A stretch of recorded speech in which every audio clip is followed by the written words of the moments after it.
ninkii cunsuriyeeyay gabadhii baraha bulshada qabsatay 24 saacadood u dambeysay ee sharciga Soomaaliland loo diiday oo muuqaal soo duubay ayaa waxa uu ku sheegay gabadhan ay ka been sheegtay macluumaadkeeda waa sida uu hadalka u dhigay war-saxaafadeedka uu qabtay oo muuqaala ayaan halkan idinku soo gudbin doonaa balse war-saxaafadeedkaasi ayaa waxa uu kala kulmay dhaleecayn kaga timid bulshada Soomaalida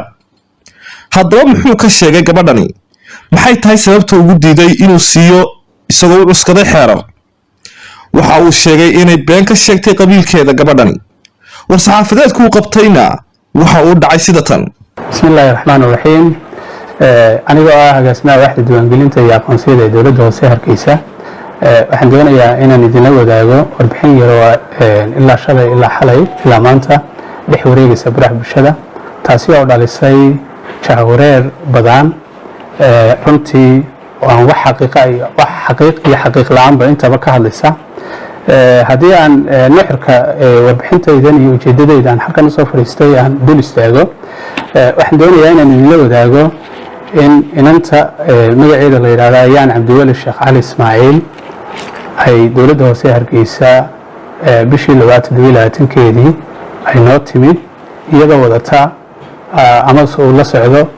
caaqilka ay sheeganayso inuu yahay caaqilkeedii muwaadino gabadhaasi magaceeda aan sare ku soo xishay waxay noo timid iyadoo ah gabadh sheeganaysa inay tahay muwaadinad dega beelaha kamid ah beelaha Hargeysa Somaliland kabacdi waxaan markii ay noo timid oo caaqilkeedii noo keenay oo queue systemkii iyo nidaamkii u dejisanaa xafiiska ay soo martay ayaa wax dhacday inay soo gasho xafiiska deeto la wareysto markii la wareystay halkan waxaan ku hayaa warbixintii aan ka qornay wareysigeeda waxay tahay waxa la yiraahdaa ayaan cabdiweli sheekh cali ismaaciil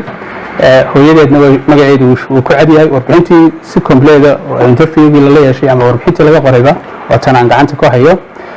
waxay tahay waxaan ahay gabadh kamid ah deegaanada Somaliland hayb ahaan ka soo jeeda ما هين شيغنو إحنا قبيل كي شيغني سو أما عدة شيغني سو لكن وبحنتي أن كقرني إذا عدين تيجي رسمي عنتي إن كهينا كبعد يحلو ويديي ما أبيه أباهي ودن تبيتري ولا لديد سلو كلا لديد إن وليهم بشيكتي ديد إن أنا يدين لهاي المادير هم لهاي كبعد جيت لاحظ مبحو حبنتي شغالة وبحنتي كقعدي وحويدي عاوي مركي وحنا ويديني عاوي dadkaagi maadaama tahay tiri gabadh reer Somaliland ay sidaasaan ahay عاوي dadkaagi maadaama aan ognahay inuu geedka bilaadnay geedku san bila xidid bixin inta wixii ka dambeeyay gabadhii wax warbixinana lama wadaagin ayar bay iska kacday way iska baxday deeto waxa noo xaqiiqatay qofka markii la wareysto intaan Quraan ku soo xishay alla sheegay laga waayo laba mid weeyaan وقفان Somaliland u dhalan ama qofaan magacan uu qoranayo wax ka bedelaya oo wax qarinaya kabacdi sidan hore bay sheegay ayar bay iska baxday dibna nagu may soo noqon kabacdi waxaan ku war heloon shalay galab iyadoo baraha bulshada ka cabanaysa oo la taxadii inta leega xuquuqdeedii ayaa la geystay laakiin waxaan halkan sheegayaa in muwaadinada gabadhaas la muwaadinimadeedii iyo xaqeedii xuquuqdeedii la duudsiyay inayna xafiiska dowladda hoose Hargeysa aysan ugu iman iyadoo sheegaysa inay tahay gabadh dhaxdina ama ogaadeena laakiin ay noogu timid iyadoo ah gabadh muwaadinada wadata caaqil runtii caaqilkii iyo warbixintii aan ka qornayna waniga sheegay inantaasi dhowr khalad ayaa ku jira kaliibkeeda hadaynu eegno waa kow markay loo yimaysay cid weydiisay qabiilkeeda ma jirin afaafka hore xafiiskeeda waa laba caaqilka ay leedahay uu diidayna uu la socday waynu haynaa cadeyntiisii cid haday u dhaxdayna wax dhaxdayna inoo sheegtay haba yaraatee ma jirto laakiin waxaynu kaliya inoo sheegtay in muwaadino tahay muwaadinadii iyo wixii ay wadana markii aan ku soo qabnay ayar bay naga baxday mana garanayo sabab ay uga cabanayso ama waxaana hadal ka keenayo inaga dowladda hoose ahaana kama talaabsan karno xeerar iyo qawaaniin dalkeena u dejisan laakiin anagu waxaanu nahay adeegayaal qof kastoo muwaadin ah oo xaq u leh adeeg kasta uu noo soo doonto si yar buu nooga helayaa halkan waxaan ku hayaa warbixino badan oo dad muwaadiniin aan ahayn oo laakiin dhaxdin ahaan ka soo jeeda dalkeena oo nidaamka ay u soo mareen iyadoo hadday sheeganayso gabadhaasi inay leedahay dhaxdintiiba xitaa laygu diiday may soo marin nidaamkii ama sharciga uu ogolaa ugu horreyn waxaa la tagaa maxkamadda degmada waxaana la kaxaystaa odaygeeda oo sita kaarkii dhalashada muwaadinimo kabacdi waxaa loo soo qodaa shahaado nikaax sida ku cad warbixinahan aan halka kan aan ku hayno shahaado nikaaxdaas waxaa ku cad in ay inoo dhaxayso shahaado nikaaxdaas ay maxkamaddu soo tasdiiqisaa ay noo keentaa kabacdi dowladda hoose ayaa xafiiska shaqadan u lahaa ee dowladdeena hoose ay timaadaa kabacdi warbixintaa laga qaadaa waxaana lagu qoraa oo damaynta caaqilka ay u dhaxday intaasoo sharciya iyo intaasoo qaanuun dee u yaala midnaba maysan oofin oo mayna soo marin tusaale ahaan gabadhu markaynan deegaan ahaan somalilan ka soo jeedin balse ay tahay gabadh inoo dhaxday ugu horeyn waxay martaa ama ay tagtaa maxkamadda degmada sida ku cad